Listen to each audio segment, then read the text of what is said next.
რატო ხდის მარხვა ადამიანს თავისუფალს და ნარკოტიკები ვისაც გონია რომ თავისუფლებას მოაქვს თის დამოკიდებულს მათზე. Წარმოიდგინეთ, აი, როცა ადამიანი მარხულობს, ის ამბობს რაღაცებზე ვარს, ხო? და ხდება თავისუფალი. და ნარკოტიკების და სმის დროს, როცა შენ ამას სვავ და გონია რომ თავისუფალი ხარ, შენ რეალურად დამოკიდებული ხარ ამ ნარკოტიკებზე და ამ სასმელებზე და ამ ყველაფერზე. და ეხლა რომელს დაეჯერება თავისუფლება, ვინც მარხულობს იმ ხალხს, თუ რომელს დაეჯერება თავისუფლება, ვინც ნარკოტიკების ქვეშ გონია რომ თავისუფალია და გასული არის და გამოსული არის, ხო?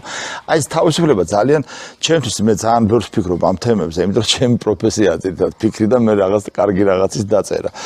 და აი ეს აღმოაჩინე მე რომ აი ადამიანი რომელიც რაღაც დონეზე იცავს რაღაცებს და პატივსცემს და წითელი ხაზები აქვს, ის ადამიანი უფრო თავისუფალია, ვიდრე ვისაც ეს ყველაფერი მონგრეული აქვს და გონია რომ ეს თავისუფლება არის რეალობაში და მორალური საზღვრები აღარ გააჩნია არაფრის. ისე რომ